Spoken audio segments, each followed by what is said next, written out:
我看到你们都在庆祝美联储那个大喇叭一喊降息，你们就像巴甫洛夫那条听到铃声的狗一样，开始流口水。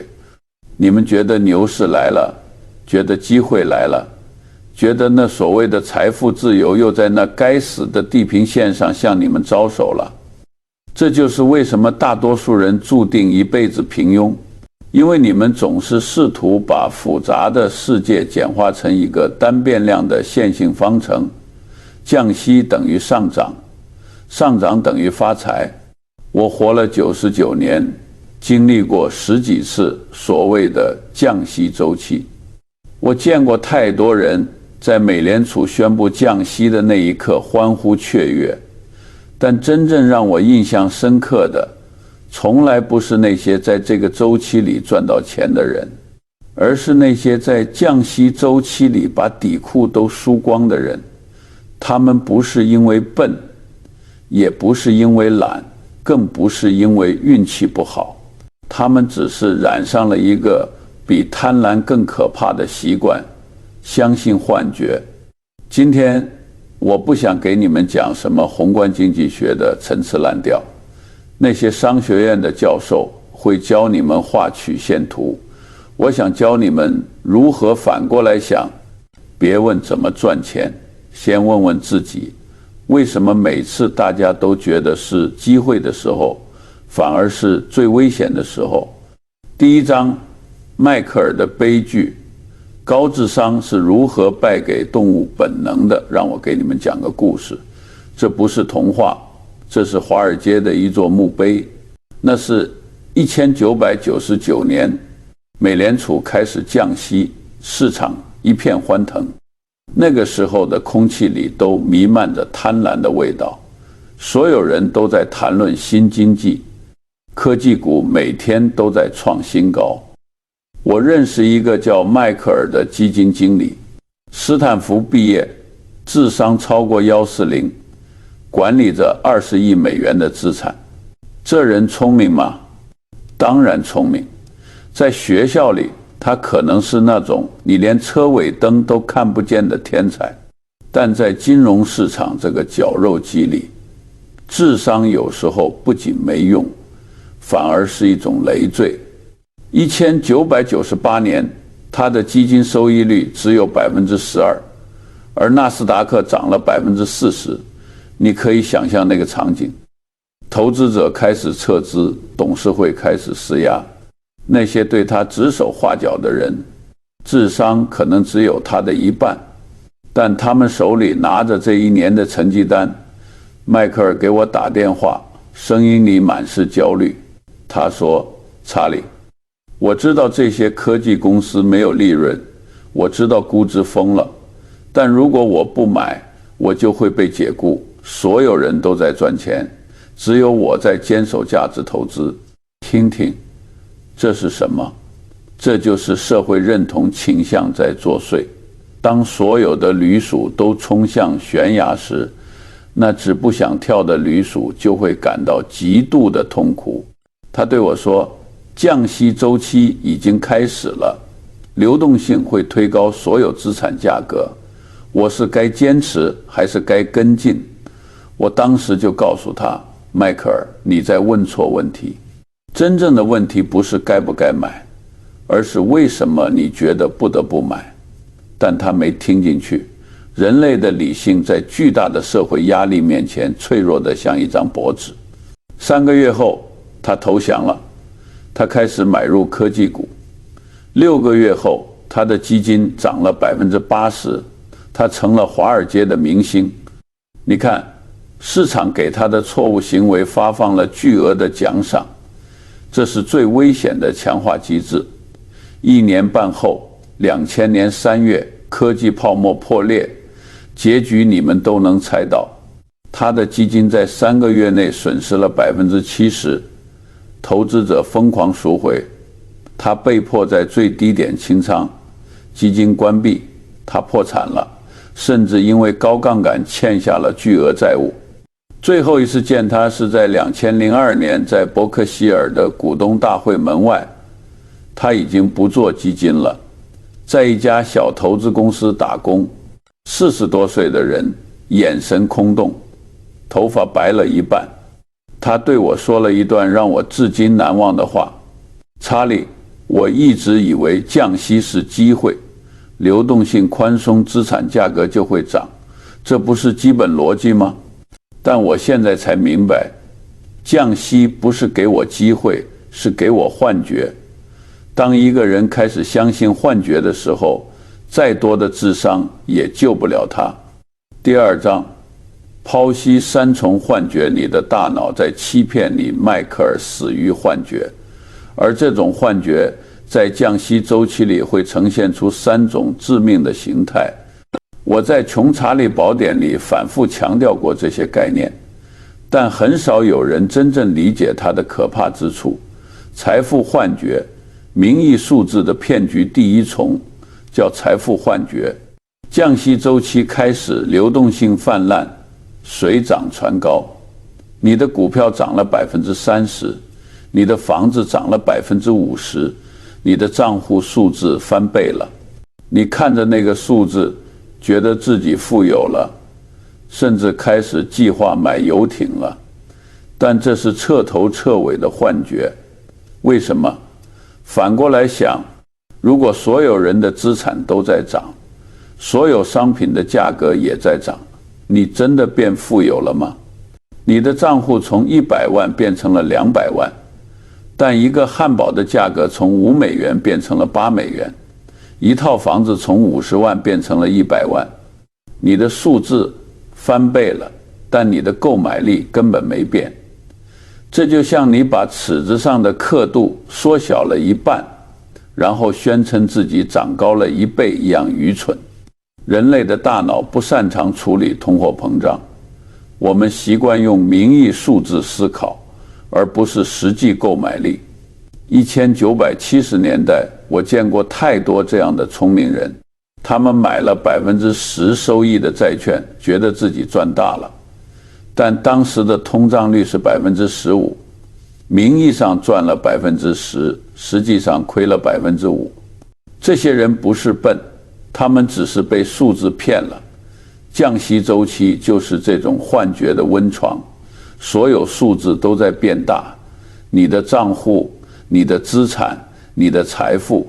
但记住这句话，真实的财富是购买力，不是账户数字。当你把名义收益当成真实收益的时候，你就已经输了。能力幻觉是你在游泳，还是潮水在推你？第2重叫能力幻觉，在降息周期里，所有资产都在涨，你买什么都赚钱，买科技股涨，买房地产涨，买加密货币这种电子赌博代币也涨。这时候一种可怕的心理变化发生了，你开始觉得自己变聪明了，你开始相信自己有投资天赋，你开始给朋友提建议，开始在网上写投资心得，甚至开始觉得我和沃伦·巴菲特那套价值投资太保守，太老掉牙了，别傻了。你赚钱不是因为你聪明，而是因为潮水在涨。我和沃伦在2020年股东大会上说过一句话，在牛市里，所有人都觉得自己是天才，但只有当潮水退去，你才知道谁在裸泳。回顾2008年之前的那个降息周期，市场狂欢了半年，所有的投资大师都在展示自己的战绩。1年后，雷曼兄弟破产，市场暴跌50%。那些所谓的大师全都消失了，他们的天赋哪儿去了？被狗吃了吗？答案很简单，那从来不是天赋，那是幻觉。真正的投资能力不是在牛市里赚钱，傻瓜都能在牛市里赚钱，而是在熊市里不亏钱。当你在降息周期里赚到钱时，千万别去照镜子自我欣赏，你只是运气好，站在了潮水涨的那一边。安全幻觉，平静的表面下是吃人的鲨鱼，第3重，也是最阴险的一重，叫安全幻觉。降息周期里，市场波动率往往会下降，股票不再暴涨暴跌，而是稳步上涨。你的账户每天都在增长，没有大的回撤。你看着那条平滑的向上曲线，开始觉得风险降低了。于是你开始加杠杆，开始满仓，开始把所有积蓄投进去，因为看起来很安全。这是一个巨大的误判。我在《穷查理宝典》里专门讲过，人类习惯用最近的经历推断未来。如果最近3个月没有危险，我们就会认为未来也不会有危险。这是进化留给我们的缺陷。在原始森林里，如果这3个月没有狮子，那确实意味着这里相对安全。但在金融市场，低波动往往意味着风险正在积累，就像地震前的平静，火山爆发前的寂静。2007年次贷危机爆发前夕，市场波动率创下历史新低。高盛的风险模型显示，市场崩盘的概率是25个标准差事件，也就是说几乎不可能发生。所有人都觉得这次不一样，觉得系统性风险已经被消除了。1年后，那个不可能发生的事件发生了，全球金融体系差点崩溃。是模型错了吗？不，是前提错了。他们以为低波动意味着低风险，但其实低波动只是暴风雨前的宁静。如果你因为市场平静而感到安全，那你就是那个在火山口野餐的傻瓜。你们可能会想，查理，我只要保持清醒，不信那些幻觉不就行了吗？年轻人太天真了。在这个游戏里，不仅有人在诱惑你，还有人在强迫你。我要告诉你们一个大多数投资书籍连提都不敢提的真相，我把它叫做制度性强迫症 （institutional imperative）。这个概念我在《穷查理宝典》里详细讨论过，它是导致金融灾难的罪魁祸首。什么是制度性强迫症？想象这样一个场景，你是一个基金经理，管理着10亿美元。你读过格雷厄姆，你读过巴菲特，你知道市场现在的估值已经疯了，你知道降息制造了巨大的泡沫，你知道最理性的做法是持有现金，等待崩盘。但是如果你真的这么做，持有现金，你的收益在那个月可能会跑输市场30%。接下来的事情会像多米诺骨牌一样发生，投资者会撤资，董事会会质疑你，同行会嘲笑你，媒体会批评你跟不上时代。你面临的不是该不该买的理性选择，而是买进垃圾还是被解雇的生存选择。这就是制度性强迫症。当整个系统都在鼓励某种行为时，即使是最理性的人，也会被迫做出非理性的决定。降息周期就是最大的制度性强迫症陷阱。为什么？因为降息改变了整个系统的激励机制，它制造了3层强迫。第一层，流动性强迫，降息意味着现金收益归零。如果你持有现金，你每年可能要亏损5%的通胀。如果你买债券，收益可能只有2%，扣除通胀还是负收益。系统在拿着枪指着你的脑袋说，去冒险，必须去冒险才能保值。第二层，比较强迫，这是人类的嫉妒本能在作祟。你的邻居买股票赚了50%，你的同事买房赚了80%，你的朋友投资那个什么加密货币翻了3倍。如果只有你没赚，你会觉得自己是个傻瓜。系统在强迫你必须跟进，否则你在社会地位的竞争中就落后了。第3层，职业强迫，这是针对专业人士的。如果你是基金经理，跑输市场就会被解雇；如果你是企业 CFO， 不拿便宜的钱去盲目扩张，就会被董事会质疑。系统在强迫你必须有所表现，否则就会失去位置。这3层强迫叠加在一起，就形成了一个巨大的拿破仑效应陷阱。即使你知道前面是悬崖，但后面有千军万马在推着你，你不得不跳。这就是为什么降息周期开始时最危险，不是因为降息本身有问题，而是因为降息创造了一个系统性的强迫环境。在这个环境里，理性变成了劣势，谨慎变成了错误，等待变成了惩罚。芒格金句：当所有人都被迫做同一件事时，那就不再是机会，而是陷阱。第4章，2008年的实战。在恐慌的顶点扣动扳机，既然系统在强迫你犯错，那我和沃伦·巴菲特是怎么做的？我们是不是有什么秘密武器？没有，我们唯一的武器就是在这个疯人院里保持正常。让我们回到2008年，那是一次教科书级别的降息周期与崩盘。2008年9月，美联储开始降息，市场一片欢腾，所有人都在说救市来了，该抄底了。那个月，我接到了无数个电话，投资者、基金经理、商学院教授都在问同一个问题：查理，降息周期开始了，是不是该买入了？我的回答让所有人都失望了。我说不，降息周期开始不意味着恐慌结束，恐慌顶点才是买入时机，不是政策起点。很多人不理解，他们觉得我和沃伦太保守了，错过了千载难逢的机会。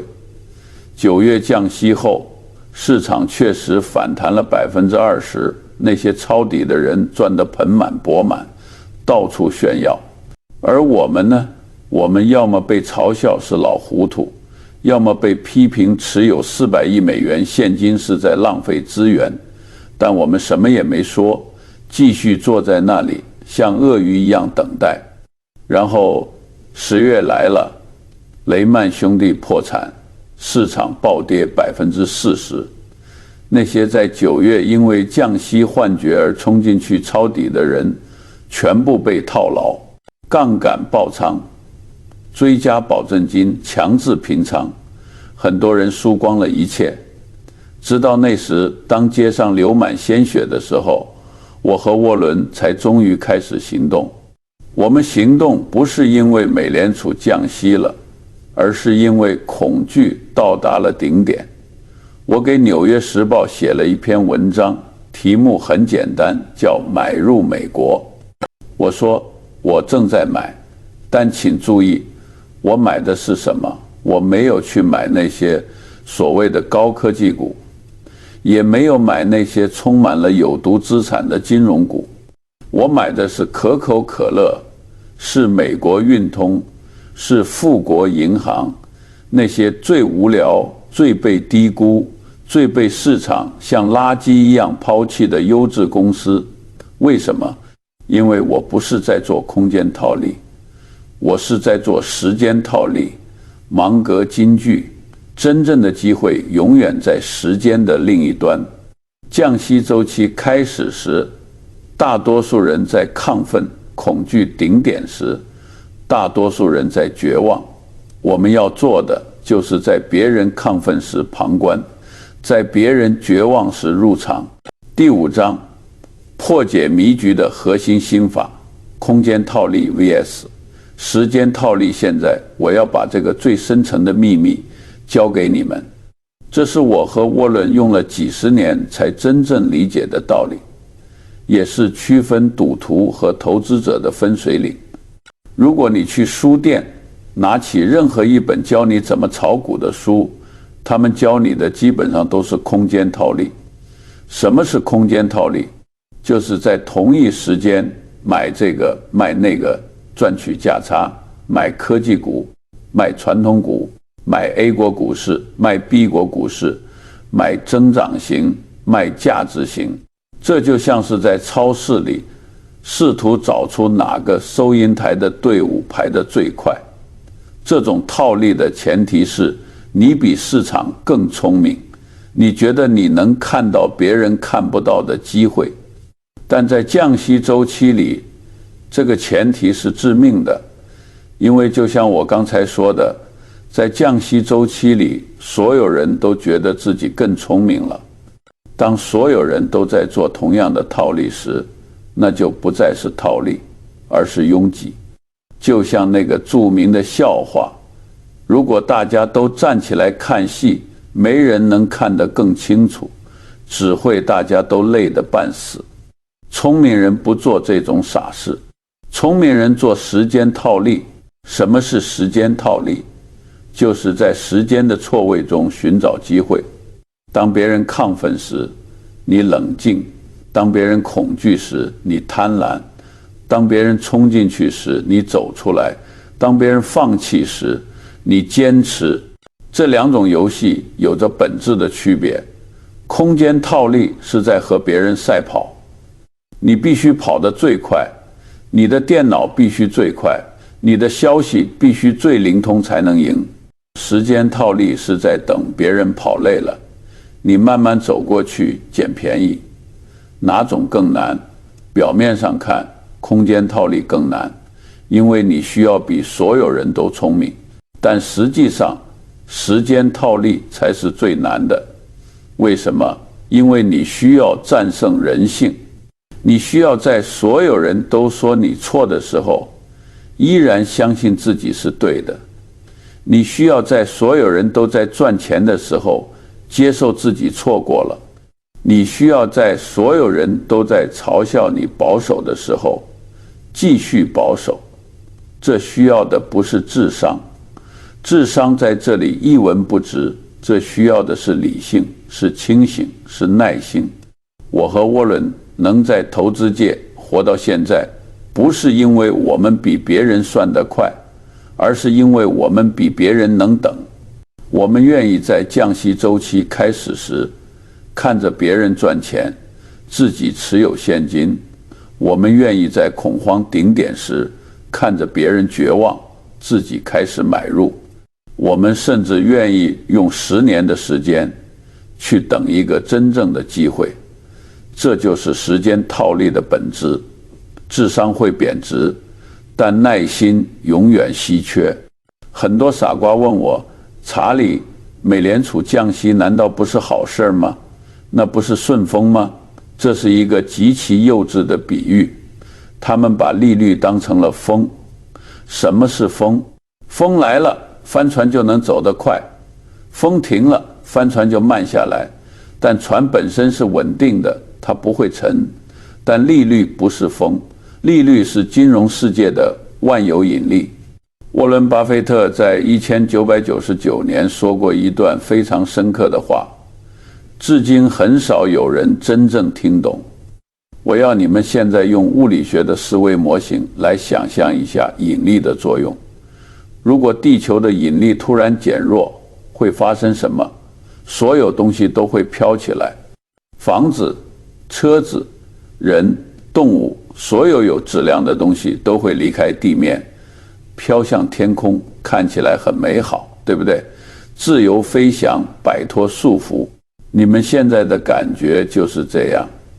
降息了，引力减弱了，股票飘起来了，房子飘起来了，连那些毫无价值的垃圾资产，比如某些只有代码没有利润的科技股，甚至比特币都飘起来了。所有人都觉得自己更富有了，所有人都觉得自己学会了飞行。但问题是，低引力状态不会永远持续。当引力利率恢复正常，甚至因为通胀失控而不得不加强引力加息时，会发生什么？所有飘在天上的东西都会掉下来，而且你飘得越高，摔得就越惨。这不是阴谋论，这是物理规律。2000年美联储开始升息，引力恢复，科技泡沫破裂，纳斯达克跌了80%。2006年美联储开始升息，次贷危机爆发，市场跌了50%。2021年美联储再次升息，科技股和加密货币暴跌，很多资产跌了70%到90%，每一次都是同样的故事。降息时，所有人都觉得这次不一样；升息时，所有人都发现还是一样。大多数人把降息当成风，以为自己只是在顺风航行，稍微调整一下翻就好。聪明人把降息当成引力变化，知道自己其实是在漂浮，脚下是万丈深渊，随时可能摔得粉身碎骨。这就是为什么我和沃伦在降息周期里总是显得那么胆小，不是因为我们不相信美联储，而是因为我们敬畏引力的规律。引力可以被暂时改变，但不能被永久消除。当你依赖低引力飘起来时，你就必须为引力恢复做好准备。芒格金句：大多数人以为自己学会了飞翔，其实他们只是在坠落之前享受那短暂的漂浮。第7章，养老基金经理的救赎。一个关于不做的智慧。我再讲一个故事，关于如何在巨大的压力下保持理智。2020年3月，疫情爆发，美联储紧急降息至0，市场先是暴跌50%，然后开始剧烈反弹，所有人都疯了，都在喊千载难逢的机会。我接到了一个养老基金首席投资官的电话，他管理着300亿美元，负责几十万退休教师的养老金。这可不是小钱，这是别人的保命钱。他在电话里快崩溃了。查理，我的团队都在催我加仓，他们说降息了，流动性来了，不买就晚了，但我总觉得不对劲。他说市场跌了50%，又涨了30%，但经济基本面没有任何改善，企业还在裁员，失业率还在上升，很多行业还在停摆，凭什么涨？就因为美联储印钱。我问他，那你自己怎么想？他沉默了一会儿说，我想等，但所有人都在说我保守、胆小，错过机会。董事会已经开了2次会质疑我了，如果再不表现，我可能会被撤职。看，这就是我说的制度性强迫症。我对他说，让我问你一个问题，你管理的不是追求最高收益的对冲基金，你管理的是养老金。你的客户平均65岁，他们还有20年要活。如果你现在追高买入，赚了50%，他们只是多了一点零花钱，很好。但如果你现在追高买入，又跌了50%，他们的养老金没了，怎么办？他们还有时间重新赚钱吗？电话那头死一般的寂静。最后我说，答案很简单，对你来说，不亏钱比赚钱更重要，保本比收益更重要。所以如果你不确定，就不要做，等到你确定了再做，晚一点没关系，错过一点涨幅也没关系，但绝对不要在不确定的时候用别人的养老钱去冒险。他听进去了。6个月后，市场经历了一次大回调，那些在3月恐慌中追高的基金，很多又亏了30%，而他依然持有30%的现金，像个狙击手一样等待着。1年后，市场稳定了，估值回到了合理区间，他开始慢慢建仓，买入那些真正优质、估值合理的公司。3年后，他的基金年化收益12%，虽然不是市场上最高的，但是最稳定的。更重要的是，他的客户没有一个人因为市场波动而失眠。因为他们知道他们的钱在一个理性的人手里，而不是在一个跟着降息起舞的赌徒手里。这就是真正的投资，不是追求最高收益，而是追求最确定的收益；不是抓住每一个机会，而是避开每一个陷阱；不是比别人跑得快，而是比别人站得稳。第8章，给投资者的终极清单：如何在疯狂中生存？我活了99年。如果今天我能给在座的每一个投资者写一封信，我会把我这一生的教训浓缩成这5条建议，拿笔记下来，把它贴在你的电脑屏幕上。第一，认清3重幻觉，不要做那个拿着名义收益沾沾自喜的傻瓜。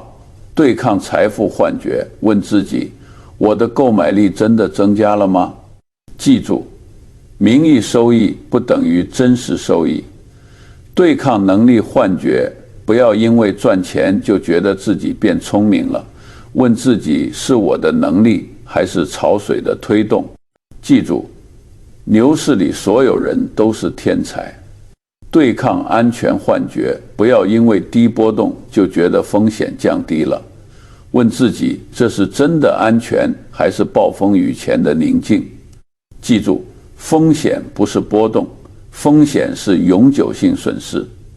第二，抵制系统性强迫。当所有人都在催你行动时，你要学会按下暂停键，问自己：我是真的看到了机会，还是只是害怕错过 FOMO？ 我是在做独立判断，还是在屈服于压力？我承担这个风险是因为它值得，还是因为我不得不？如果答案是后者，那就停下来。被迫的决定往往是错误的决定。真正的机会永远不需要别人催促你。第三，做时间套利，不做空间套利。不要去玩那个谁跑得快的游戏，你会输给算法和内幕交易者。不要问降息了什么会涨最快，现在该买什么板块。要问现在有什么被低估了，市场在恐惧什么？我能从这种恐惧中获利吗？记住，空间套利你需要比别人快，时间套利你只需要比别人有耐心。第四，理解利率的本质，把利率是风这个念头从脑子里删掉，植入利率是引力。降息不是机会的开始，往往是幻觉的开始。真正的机会在恐惧的顶点，不在政策的起点。当美联储降息时，不要急着冲进去，等一等，等市场从亢奋走向恐惧，等估值从荒谬回到合理，等那些真正优质的公司被市场错误的抛弃，那才是你的时机。第五，永远为意外保留弹药。我和沃伦有一个共同的习惯，永远不满仓。2008年金融危机最严重的时候，我们还持有400亿美元现金，不是因为我们胆小，而是因为我们知道最好的机会往往出现在最糟糕的时刻。但如果你在之前已经满仓了，那你就只能眼睁睁看着机会溜走。现金不是垃圾，现金是期权，它给你选择的权利。在别人被迫卖出时，你可以买入，这种权利比任何收益都珍贵。结尾，理性的力量。芒格喝完了最后一口可乐，慢慢站起身。年轻人，投资说到底不是关于钱，而是关于性格。这个世界充满了聪明人，但充满了疯狂的聪明人。他们计算能力很强，但心理素质很差。他们在这个降息的周期里，被贪婪驱动，被恐惧驱赶，像无头苍蝇一样乱撞。你想赢吗？你不需要比他们聪明，你只需要不犯傻。在所有人都疯狂的时候，保持清醒。在所有人都漂浮的时候，脚踏实地；在所有人都盯着美联储嘴型的时候，盯着企业的价值。降息不是敌人，幻觉才是敌人。政策不是陷阱，人性才是陷阱。回去吧，好好思考一下反向思考和时间套利，别再盯着屏幕上的 K 线图了，去读点历史书，去读点心理学。因为在这个赌场里，最终赢走筹码的，永远是那些不仅看懂了牌，更看透了人的人。